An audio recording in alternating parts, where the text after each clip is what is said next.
आदाब। Straight line में आप सबका खैर मकदम है। जिस तरीके से जम्मू कश्मीर में लोकसभा के इलेक्शन का जो है बिगुल बज चुका है और 19 अप्रैल को जो है उधमपुर, कुठवा, डोडा कॉन्स्टिट्यूंसी का इलेक्शन होने वाला है और खासतौर पे इस बार का लोकसभा इलेक्शन ये दर्शाएगा कि हवा किस ओर है।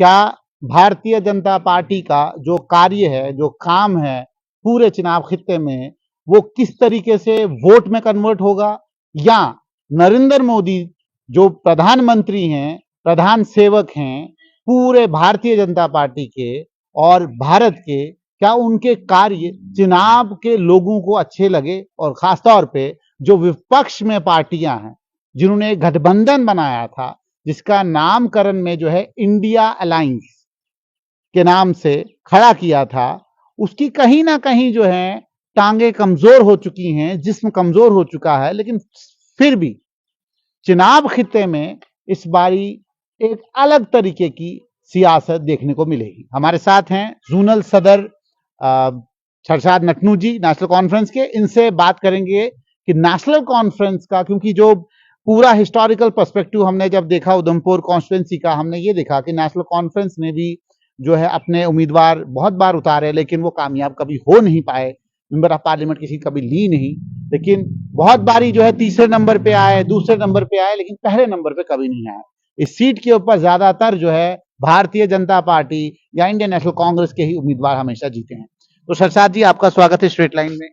जी, आपका बहुत बहुत शुक्रिया। मेरा पहला आपसे सवाल यह है कि नेशनल कॉन्फ्रेंस और पीपुल्स डेमोक्रेटिक पार्टी के बीच में जो वार्तालाप हो रहे हैं, खासतौर पे जो मैडम महबूबा मुफ्ती ने जिस तरीके से बात कही कि कहीं ना कहीं नेशनल कॉन्फ्रेंस पीएजीडी के असूलों से बाहर जा चुकी है, वो कहीं ना कहीं जो है भारतीय जनता पार्टी की सीडी पार्टी बनने वाली है, इस तरीके के बयानात उनके आए। उसके बाद आपके ही जो प्रेसिडेंट हैं उन्होंने भी उसको दिफा किया। उन्होंने कहा कि कहीं ना कहीं पीएजीडी जब बनी थी उसका अस्तित्व यह था कि उन्होंने एक लार्जर व्यू के ऊपर जो है कार्य किया है, उसमें लार्जर व्यू के ऊपर जो है वो पीएजीडी बनी थी, इलेक्शन की सीट शेयरिंग पे नहीं बनी थी।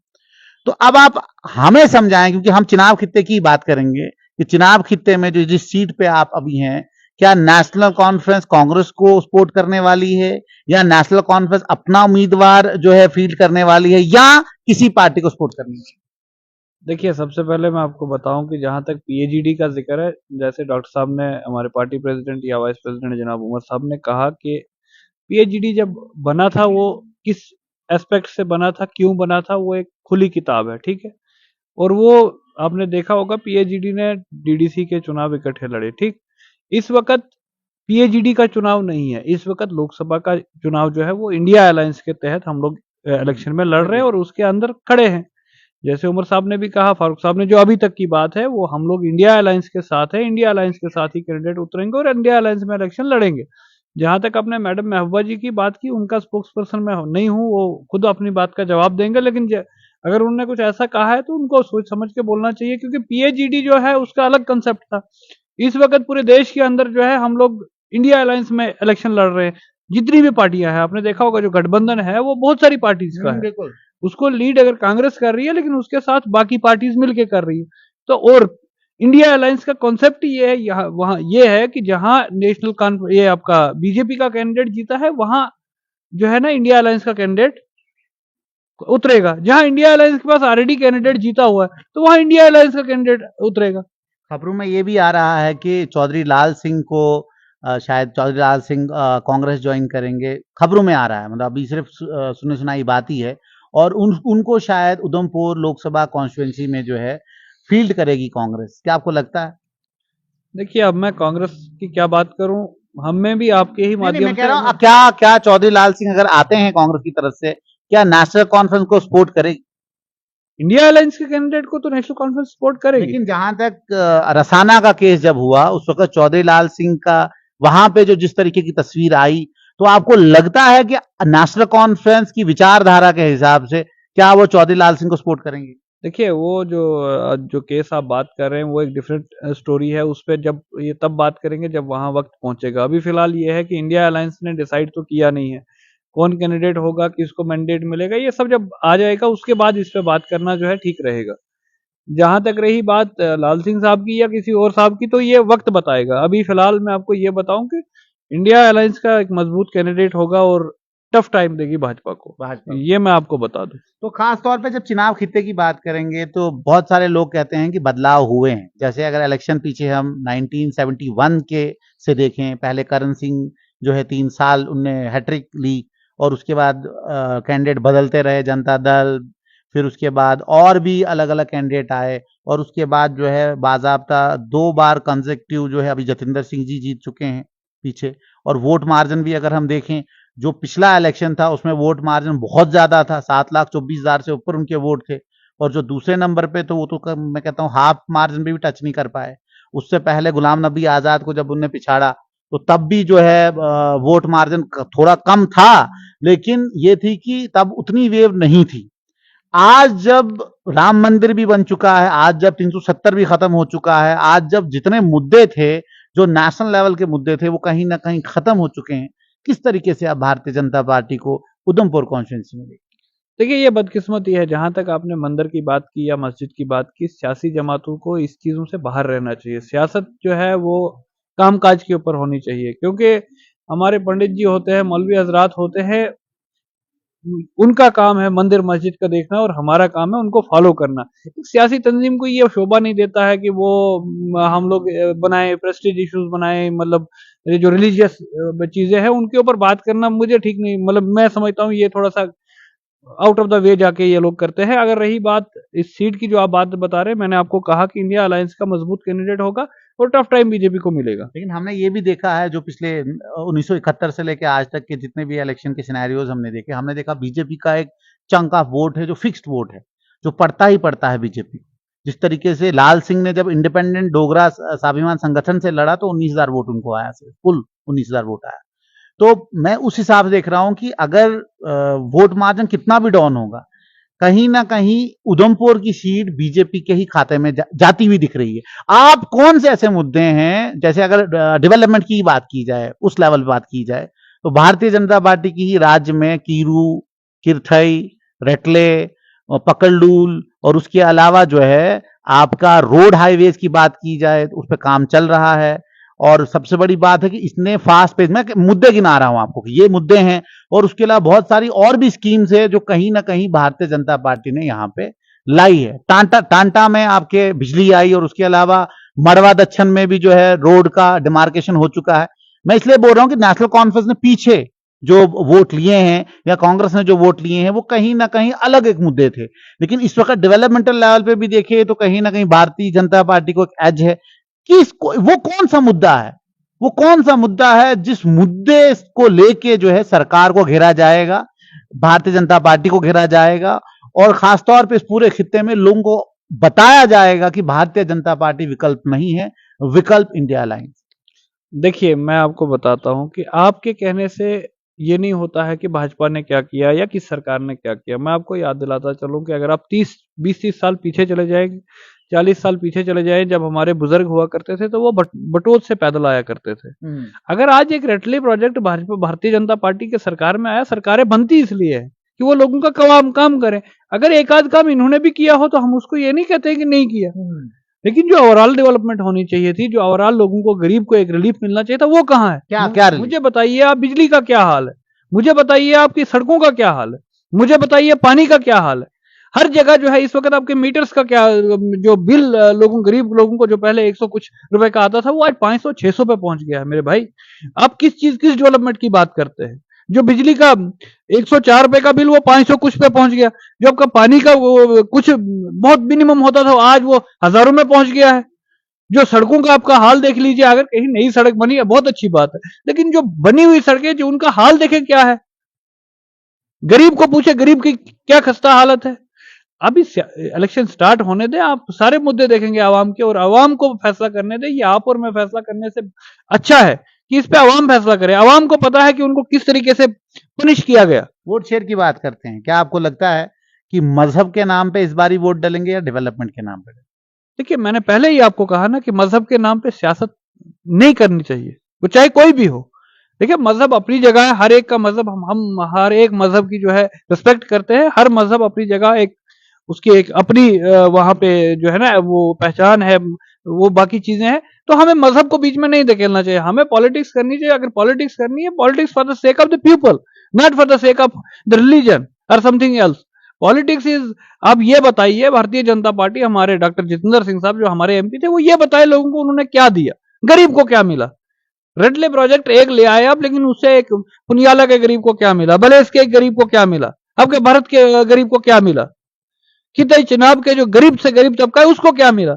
आपने हर जगह जीएसटी लागू कर दिया, आपने टैक्सेस लागू कर दिए, आपने बिजली का किराया बढ़ाया, पानी का बढ़ाया, और उसके बावजूद आप देखिए बिजली लोगों को मिलती नहीं। क्या अगर सरकार आपकी बनी आने वाले वक्त में, तो क्या बिजली का किराया माफ कर देंगे? जब हम किसी पद पे होंगे इस पे हम तब फैसला कर सकते हैं, अभी चुनाव होने दीजिए। देखिए इस वक्त चुनाव जब होगा उसके बाद ही ये सारे जब हम यहाँ असेंबली का इलेक्शन होगा उसके बाद यहाँ पॉलिसी बनेगी ना। जब इलेक्शन होगा उस वक्त मैं जरूर आपको बताऊंगा क्या हम क्या नेशनल करेंगे। कॉन्फ्रेंस आने वाले वक्त में, जब असेंबली का इलेक्शन जब होगा, अभी तो लोकसभा का इलेक्शन है, क्या आने वाले वक्त में, जिस तरीके से उमर अब्दुल्ला जी ने भी कहा कि भाई हम जो है, अगर पीडीपी हमें खासतौर पे लोकसभा में सपोर्ट करती है सीटों के ऊपर, साउथ कश्मीर में खासतौर पे, तो हम जो है असेंबली इलेक्शंस में जो है इस पे सोच विचार करें? ये पार्टी का जो भी फैसला होगा मैं उसके ऊपर कारबंद होऊंगा। अभी इस पे तो कोई बात हुई नहीं, क्योंकि देखिए अभी इस वक्त मैं आपको बहर बोल रहा हूँ कि पीएजीडी का एक अलग कंसेप्ट था। इंडिया अलायंस जो थ्रू आउट इंडिया है, मुझे भी ठीक है? अभी तक समझ नहीं आया पीएजीडी का गठन मैं, हुआ मैं, क्यों था? मैं आपको समझाता हूँ। हाँ। पीएजीडी कब वजूद में आया था, क्या आपको ये पता है? नहीं, वो तो मुझे पता है। किस वक्त आया था? जब 370 टूटा था उसके बाद। ठीक, उसके साथ तुरंत डीडीसी के चुनाव हुए, बिल्कुल। पीएजीडी उसके लिए बना, उसमें पीएजीडी ने इलेक्शन लड़ा। नहीं, क्या क्या पीएजीडी का मतलब मेन मैनिफेस्टो में मेन क्या था? मैनिफेस्टो यही था कि हम 370 के लिए तमाम पॉलिटिकल पार्टीज जो है इकट्ठे जो है गवर्नमेंट ऑफ इंडिया के साथ लड़ेंगे। तो वो तो सुप्रीम कोर्ट में हार गए। ठीक है, हाँ। बात खत्म हो गई। हाँ। अब जो है India alliance through out India बना है। इससे दो चीजें, पीएजीडी अलायंस खत्म हो चुका है। मैं आपको बता रहा हूं, आप मेरी बात, आप अपनी बात ना बताएं, मेरी सुनिए। हाँ। पीएजीडी अपनी जगह है, इंडिया अलायंस अपनी जगह है। पीएजीडी स्टेट लेवल का इशू था, India alliance through out India है, ये समझिए आप, ठीक है? इंडिया अलायंस का कॉन्सेप्ट ये है कि जहां इंडिया अलायंस का कैंडिडेट ऑलरेडी जीता हुआ है वहां इंडिया अलायंस का कैंडिडेट रहेगा। ऑलरेडी नेशनल कॉन्फ्रेंस, देखो ये कंफ्यूजन कहां से, आपको या महबूबा जी या किसी और को अगर कंफ्यूजन है, इंडिया अलायंस नेशनल कॉन्फ्रेंस उसमें है। आपकी कश्मीर की, सुनिए, नहीं, मैं आप भाजपा की जबान में बोले, मेरी सुनिए। मैं भाजपा की, मैं आप पूछ रहा हूँ सुनिए ना, बनी क्यों थी? मैं आपको मैं बता रहा हूँ, निष्कर्ष क्या निकला? मैं बोल रहा हूँ पीएजीडी का निष्कर्ष क्यों नहीं निकला। अब डीडीसी में कितनी जबरदस्त मात लगी आपकी रूलिंग पार्टी को, बनिस्बत इसके कि पूरा शिकंजा कसा गया। नहीं देखा आपने? Single largest party national conference बनी throughout state. Second largest party जो है आपकी कांग्रेस आई, बीजेपी तो बाद में आई ना, पीडीपी की भी सीटें आई। पीएजीडी उस वक्त बना था कि उस वक्त, इट मींस आप मानते हैं कि सीट शेयरिंग थी, हमने एक दूसरे को सपोर्ट किया, तब जाके पीएजीडी। अब आप कह रहे हो लोकसभा में सीट शेयरिंग नहीं होगी? क्यों नहीं होगी? बाबा होगी ना। नहीं, उमर साहब ने सीधा कहा कि 3 सीटें तो हम देंगे ही नहीं कश्मीर की आपको। उमर साहब नहीं कह रहा, आप ये समझ नहीं रहे हैं, वही कह रहा हूं मैं। इंडिया अलायंस के पास ऑलरेडी जो सीटें हैं, सपोज दिल्ली में अरविंद केजरीवाल जी के पास कोई सीट है, अब वहां कांग्रेस या मेरा नेशनल कॉन्फ्रेंस मैं बताऊं नहीं जी हमें दे दो, अगर वो इंडिया अलायंस के पास ऑलरेडी है, इंडिया अलायंस किस चीज के खिलाफ बना है मुझे बताइए ना? भारतीय जनता पार्टी के खिलाफ, ठीक है जी। अब भारतीय जनता पार्टी जहां जहां उनका कैंडिडेट जीता हुआ है, जहां मजबूत है, वहां उनके खिलाफ इंडिया अलायंस का इकट्ठा कैंडिडेट होगा। अगर वहां पीडीपी का भी कोई नंबर आ जाएगा तो उनको मिल जाएगा। इट मींस आने वाले वक्त में जब असेंबली इलेक्शन होंगे, जहां जहां पीडीपी जीती हुई है जिन सीटों पे, वहां वहां नेशनल कॉन्फ्रेंस अपना फील्ड नहीं करेगी, तो फिर तो ये दोनों तरफ बराबर चलो ना। बिल्कुल चल रहे हैं ना, मैं आपको बता रहा हूं। आप अभी इंडिया अलायंस की बात करें ना, जब पीएजीडी पे बात आएगी, जब असेंबली के चुनाव आएंगे, उस वक्त की रणनीति होगी। देखिए पॉलिटिक्स है, इसका हर वक्त जो है, हर वक्त के हिसाब से फैसला होता है।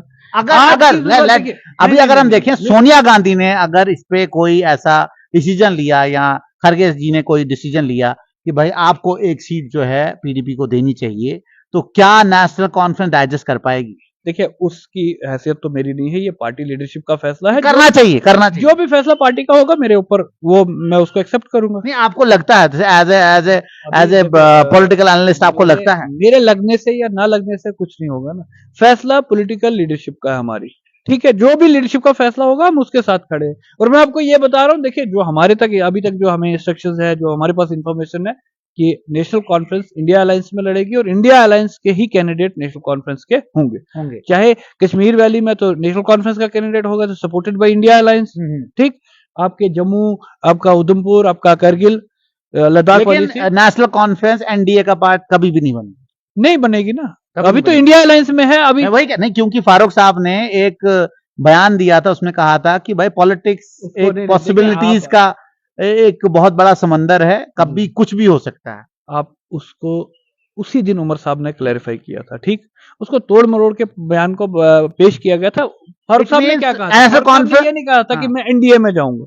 उन्होंने ये कहा था पॉलिटिक्स में कब क्या होगा ये किसी को पता नहीं होता। ठीक है, वो चीज बताए, तो आप उसको कैसे निकाल रहे हो कि एनडीए में? वो आप उसको ये क्यों नहीं ले रहे? आपने उसका मोहर लगा दी कि भाई नहीं जाएगी, एनडीए में नहीं शामिल होगी। वो उमर साहब ने लगाई, तो मेरी क्या हैसियत है?